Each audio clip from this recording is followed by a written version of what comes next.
Directing the television show was the first exposure I had to directing anything. So, just getting through a day, just getting past the anticipation of doing something, and actually doing it and realizing I'm still alive. I got through it. Is a big part of the education. You know it's not impossible, but you also get used to talking to actors. You get used to communicating a particular idea to a crew. But every situation's different. But it just gives you, it's the only education I had.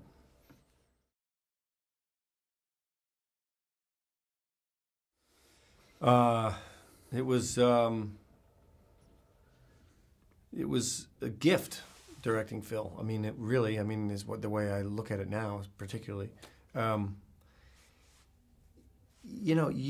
aren't too many people that you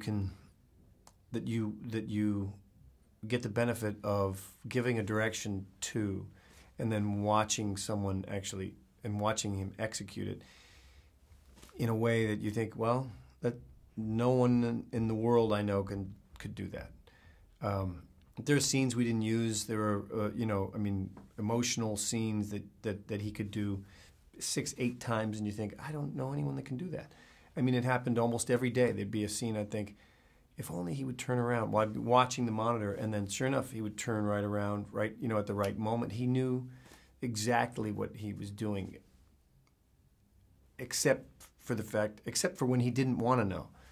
He would wait until the camera was on before he would actually figure it out emotionally sometimes. He could do anything.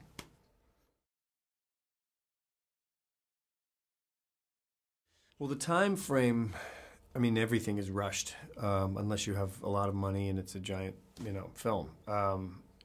So the television day is rushed as well. It's always minimum of 12 hours, usually 14 hours.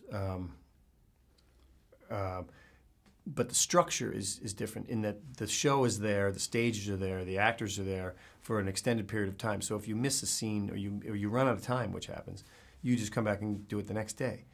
On the film, it being 1978, cars, clothes, places don't look like that anymore, so you have to wipe out everything modern and make sure, a minivan doesn't come through the shot.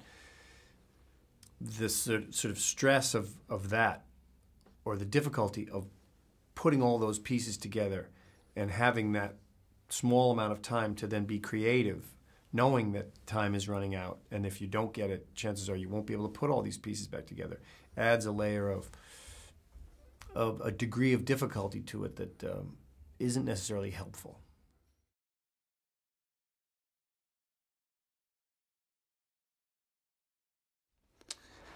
What drew me to the novel was the sense of humor, I would say, above all. The visual quality of the detail of the place, the sound of the people, the back and forth of the tone from casually violent to almost slapstick, from heartbreaking to hilarious. All of those things drew me, but the sense of humor was what made me, really want to make the film.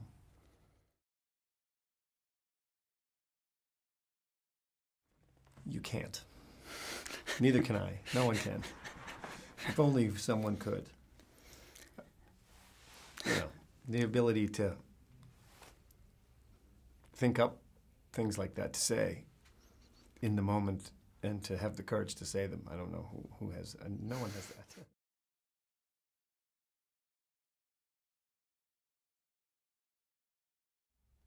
This is the first time in I don't know, almost 10 years that I haven't had anything to do, which is a good feeling. I don't know how long that will last before the anxiety of not having anything to do sets in.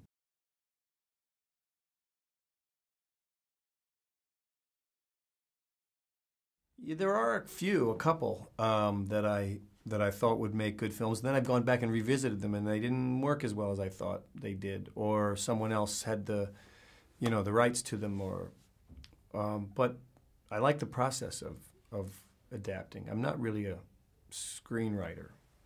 I'm not someone who's necessarily going to start from scratch on my own, and I could try, I suppose, but I like the process of finding the source material and turning it into something else.